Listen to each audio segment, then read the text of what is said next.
Okay, welcome back to White Tiger Kenpo Orange Belt. In this lesson we're going to cover heel hook A and B, as well as bending the sword, which is breaking the sword with a little kick. So let's bow in and we'll get started. Okay, the first technique we're going to look at in this lesson is heel hook A and B. Heel hook A is part of short 3. Also, if you're in Tracy's, is part of the long 3, which we removed from our system and replaced it with short 4. So, heel hook is for a full Nelson. So as with any of our techniques, we'll start from our trigger position, which is the hands up. And there again, as anytime you're doing a grab or anything like this, you want to start off practicing in the position, and then after you get comfortable with the technique, start getting to the point where you're feeling the hands come up and immediately go down. And you'll find the technique is a lot easier to do in that particular situation than if you let them actually clamp on. You let them get a good clamp on, it's going to be really hard to get out of it with this particular technique.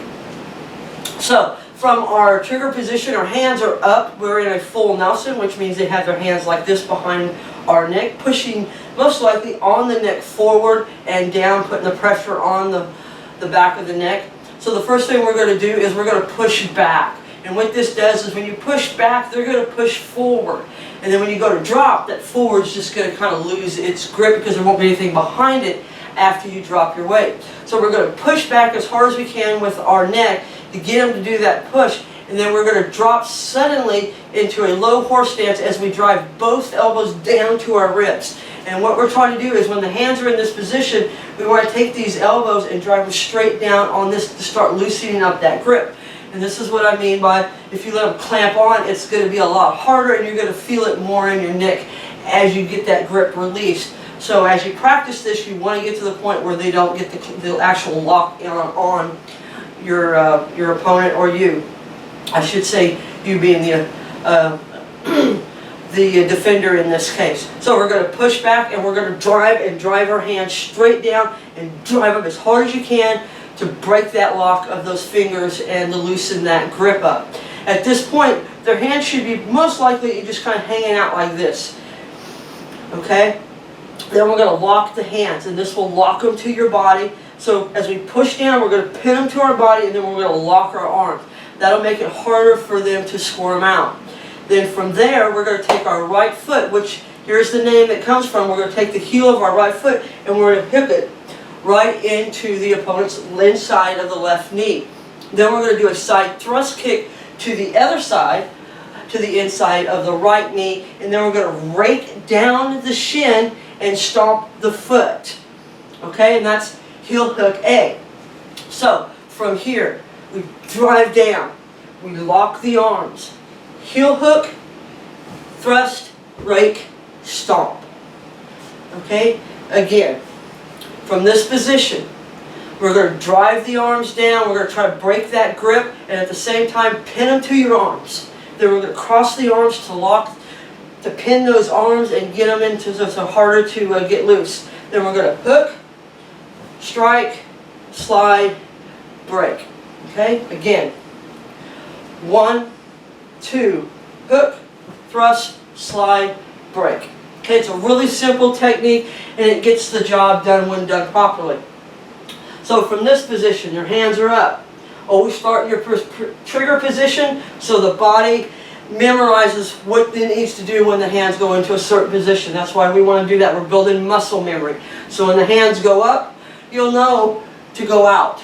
So from here, step out right, low, horse stance. Pin those hands to your body, cross your arms to lock them and pin them in place.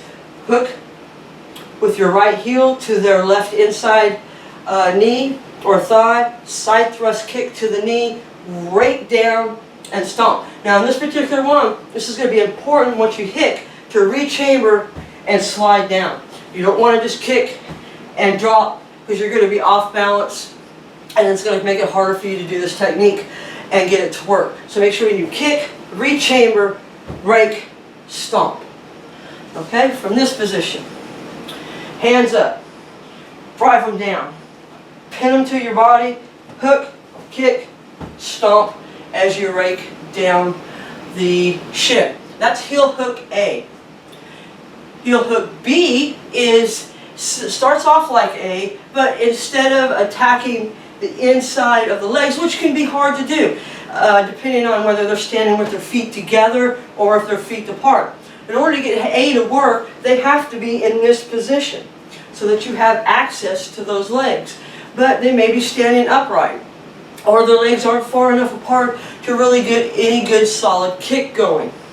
So we have a B option in this case, and we start using some of the jiu-jitsu you've been learning in class and in group classes. And we're going to start showing you how to do it with a technique. So with the hands up, the same before, we're going to start off just like we did before. Break, but this time we're not going to lock the hands out, because remember I told you the fingers are right here. Okay, as you pin those arms, that hand's going to be right there pinned to your side. So we're going to grab the hands. Now you want to put the thumb right here on the back of the fingers, and that is going to be your base. Then you're going to grab palm across, so it looks, that's the back, that's the front, and you're going to lift up and pull down. Your what you want to do is put the elbow, try to get the fingers pointed to their body. That's how far you want to bend it. Get them up on their toes. Now as you bend them, they're going to go up on your toes. Now once you get them on their toes, you want to keep that pressure on. You don't want to loosen it up. You want to keep them on their toes. If an opponent is on their toes, then they have no stability, and anything they try to do is going to be wobbly and non-effective. So we're going to grab the fingers, we're going to pull. This just like we've been teaching you in the jiu-jitsu parts of this class, is you want to do like a faucet. Okay? Small circle, and it's just like turning a faucet off. And we're going to push those fingers up, keep that arm pinned to our body. Then as we do that, we're going to take our left foot, step to the 230 position, and point the fingers at your opponent. Okay, so you got your hand pointed right at them. Then we're going to rotate the hand clockwise, still pointing the fingers. Now the finger palm is down, and the fingers are pointed to about, let's say the 4:30, 6 o'clock position, somewhere in there. It doesn't have to be exact. Then we're going to grab the elbow, maintaining that pressure. This whole time they should be up on their toes. You're going to put the elbow in the crook of your arm, and now you have the fingers, and you're going to use your arm as the base now, and you're going to push down. Now from here, we're going to step back left and take them down. Okay? So, hands up. Pin the arms. Grab the fingers. This is a finger lock we're going to use. Step left to 230. Rotate the hand clockwise. So now the fingers are pointing to about the 4:30 position. The palm is facing down, and they're still on their toes as you do this. Then you're going to grab the elbow with your left, sandwiching the arm between them, keeping that pressure on. Rotate it into your bicep and maintain that pressure. And then as you do that, we're going to go and step and take them down. Okay? So again, hands up. 1, grab, step, rotate, grab, take down. Okay, so we're going to kind of go from standing facing 12 to facing 6, back to 12. Okay, again, hands up, drive, grab, step around, shoulder, maintain that pressure, and then step forward, or you can step back and take them down. It just depends on a lot of different factors. Sometimes you can go right behind them. Sometimes it's better to go to the side. You're going to have to practice this. It's going to depend on your height compared to them, your build compared to theirs. So practice different ways and find out what's the best way to take them down. The takedown is not written in stone. Okay, if you need to adjust that stance, do it to make it work. Okay, again on B. Hands up. Drive. Grab. Apply that pressure. Get them up on their toes. Step left. Rotate clockwise. Put the arm in your bicep. From here, you're going to step forward or back and take them down depending on how you feel and which way works for best for you. I do it several different ways depending on my position and my opponent at the time. So, you got heel hook A. The hands are up. This is your traditional version. Drive, lock, kick, kick, stomp as you rake down. Then we have the B version. From here, we're going to start off the same. 1, grab, rotate, grab, step, adjust, whatever you need to do to take them down. So, from this position on B, we're here.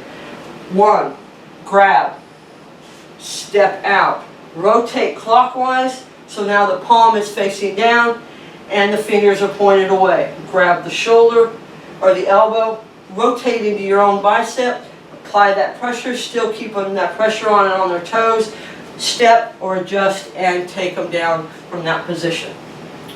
Again, B, 1, grab, step to 230, rotate as you pivot around, grab them, step right to about 230, 3 o'clock, or you can step behind them, depending there again, work different ways to step down. Just remember what you learned in the breaking the sword B when you did the 4-directional throw. It's the similar type of a takedown, except the arm's in a different position.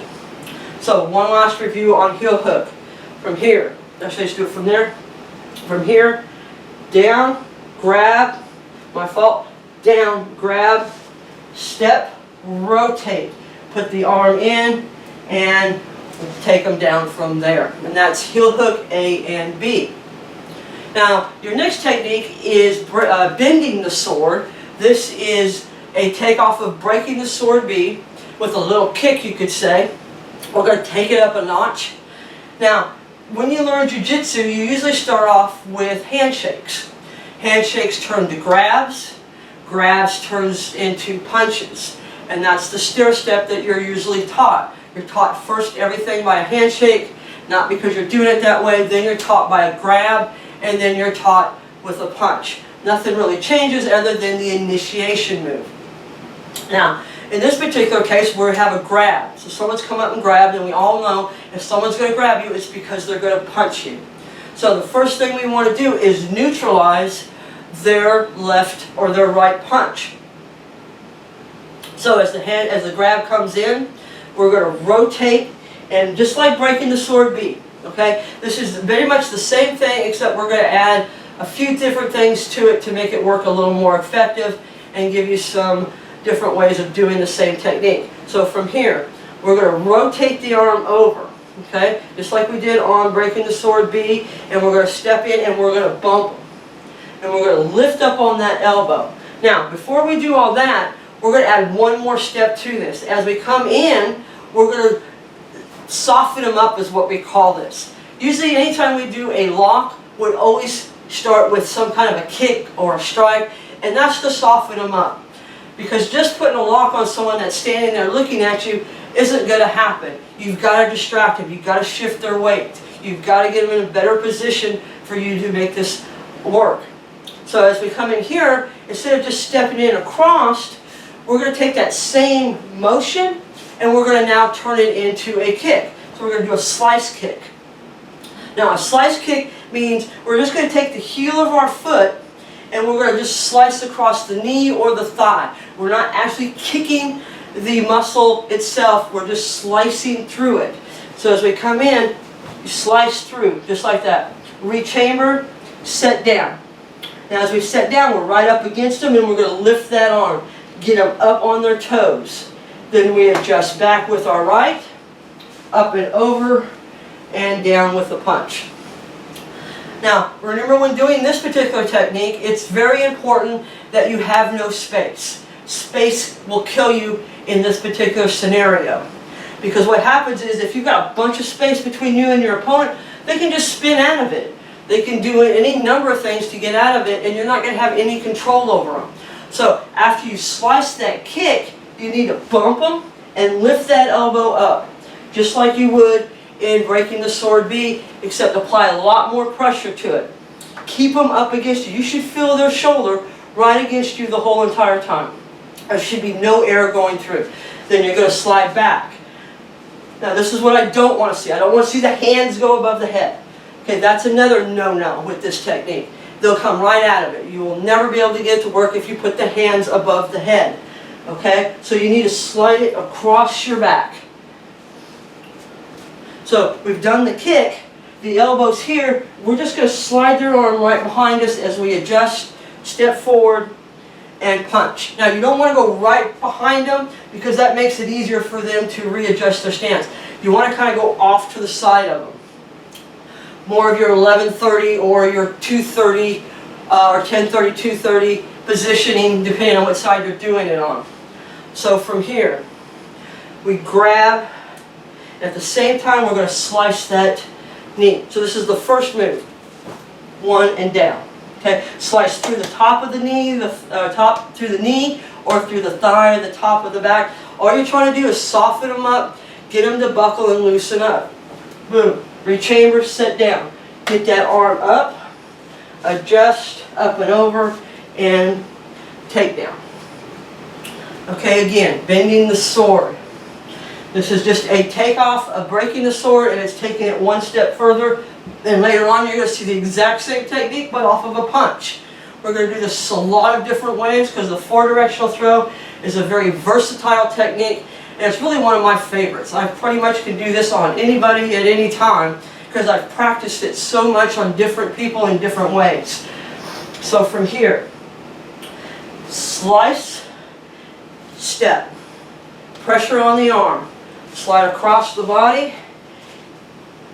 and drive down. Okay? Again. One, down, and take down. Okay? From here, we're going to grab them, and at the same time, slice through that leg, sit down, do not drop it, adjust, keeping them on your back, step forward or behind them, and throw a punch of your choice. I prefer a vertical, but inverted, any number of techniques will work. So your last two techniques you just learned is heel hook for a full Nelson. This is A. And then you got heel hook B, which we're going to use our lock here. Rotate around, grab, and take down. Then we got bending the sword. It's for a grab, not a handshake this time. And we're going to come in and slice through the leg, set down, apply the pressure, adjust our foot, and take them down to the ground. Okay? And that is your next two techniques for orange belt, heel hook, and bending the sword. So practice those. And if you have any questions or comments or concerns, as always, please feel free to contact me regarding this technique or any of our other techniques for orange belt. And I hope you see you in your next lesson. Thank you.